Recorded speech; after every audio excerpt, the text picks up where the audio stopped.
Milena Kačavenda nije obična učesnica realitija. Ona je bivša supruga Srđana Kačavende, istaknutog člana voždovačkog klana, jedne od najopasnijih beogradskih kriminalnih grupa 90-ih. Danas se pojavljuje u emisiji Elita i odlučila je da otvori Pandorinu kutiju.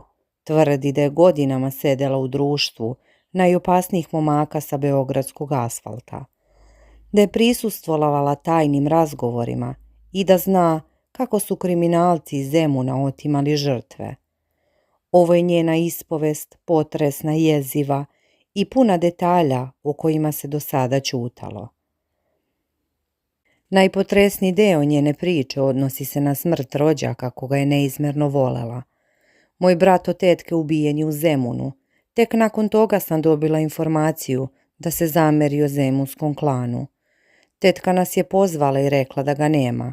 Nakon 4 dana su ga našli mrtvog u travi kod Tošinog bunara, pored jednog autoservisa. Obdukcija je bila otežana jer je kiša padala danima, a telo se raspadalo. Zbog toga se nikada nije otkrilo koga je tačno ubio.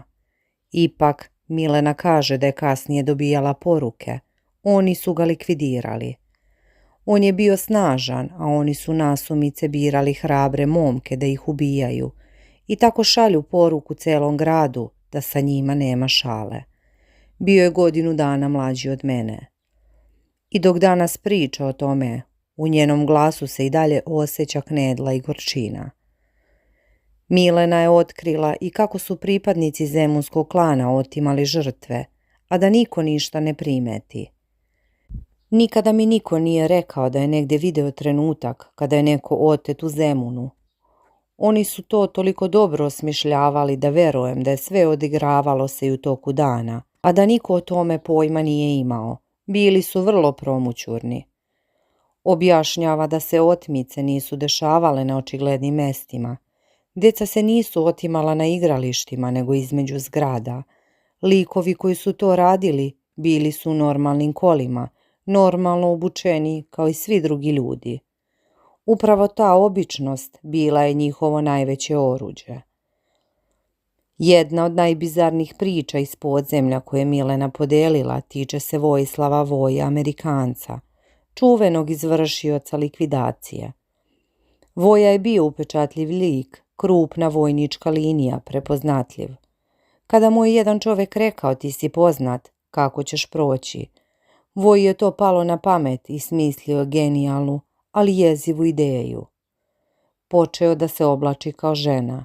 Nosio je suknje, perike, nakit.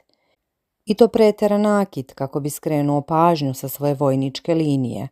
Čak je išao i na depilaciju. Došao bi u neki salon i rekao: dobar dan, 4 puta u nedelji ću dolaziti na depilaciju. I tako je ubijao prerušen, neprimećen, a opet na očigled svih. Kada je kasnije završio u zatvoru u Zabeli, Milena kaže da je tamo zbog svoje harizme ostao car. Milena je govorila i o Miloradu Ulemeku Legiji, bivšem komandantu, čoveku koji je godinama bio na čelu specijalnih jedinica, a kasnije osuđen za ubistvo premijera Zorana Đinđića. Ona ga je srela u zatvoru u Zabeli pre 2 godine. Znaš ti kako Legija izgleda? Kao da nije proveo 20 godina. Čovek čita knjige, trenira, a zna da nikada neće izaći. Međutim, postoji još jedna mnogo starija sablasna priča o njemu, iz vremena pre hapšenja. Milena se prisjeća noći u klubu Bombo J. Legija je ušao noseći bebu u kolevci, zatražio da se klub zaključa, zatim je izvadio pištolj i naredio svim gostima da piju svaki put kada on zvecne u cev. I to je trajalo satima. Niko nije smeo da mrdne. Osim toga, pominje i način na koji je Legija sa svojim ljudima komunicirao na sastancima, isključivo pogledom, bez reči, sve da bi izbjegao prisluškivanje. Milena je progovorila o svom braku sa Srđanom Kačavendom, iako su se razveli pre 27 godina. Srđana sam slučajno upoznala, moja drugarica i ja smo blejale na stepeništu. Naišao je on i njegov drug. Poterao je moju drugaricu i mene I tu se sve završilo. Na početku je bežala od njega, čak je otišla na Maltu, ali je on pronašao i doneo joj stvari. Ono što posebno naglašava jeste da se Srđan prema njoj nikada nije ponašao kao kriminalac. Nikada nisam vidjela oružje kod njega, niti je ikada pričao o poslu. Bilo je to savršenstvo. Ona ga i dan danas opisuje kao čovjeka koji ujeda za porodicu i kaže da nikada nije osuđen za ono što mu se pripisuje.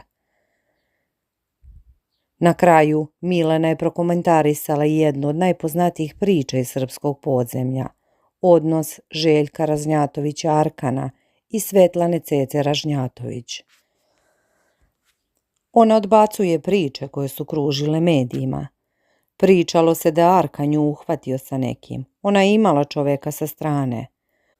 Provaljeno joj je, ali Arkan joj je oprostio. Verujem, iako ona nikada ne bi priznala. Posle toga, koliko mi je poznato, on više nikada nije podigao ruku na nju. Ona je bila njegova najveća ljubav. Milena tvrdi da su uvek djelovali srećno i da je Arkan pazio na svaki detalj, kako izgleda, šta nosi. Kada bi je uhvatio sa drugim muškarcem, nije je fizički napadao, već je koristio druge metode zastrašivanja. I dalje je prema Mileninim rečima bila njegova najveća ljubav. U završnici ispovesti Milena se kratko osvrnula na svoju bivšu prijateljicu Anu Ćurčić, rekavši da je Ana sve što imala da kaže već rekla i da ona lično nema nameru da se vraća na tu temu. Kada su je pitali zašto sada, posle toliko godina, progovara o svemu tome, njena poruka je jasna. Ne koristi teške teme za pažnju. Ipak, mnogi komentari na društvenim mrežama sumnjaju njene motive. Pojedinci kažu da laže i da manipulativno koristi tragedije, jer je i sama povezana sa kriminalnim miljeom. Njen odgovor na to nije dat direktno, ali kroz čitavu ispovest povlači se jedna teza. Ona je tu istinu proživela i sada je ispričala. Ovo je sve što je Milena Kačavenda ispričala u 2 velika intervjua.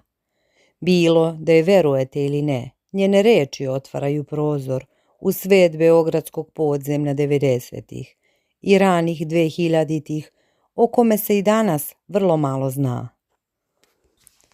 Ukratko, jeste i svet kako ga Milena Kačavenda pamti, bez ulepšavanja, ani bez distance. Njeni iskazi su potresni, ali ih je teško proveriti do posljednjeg detalja.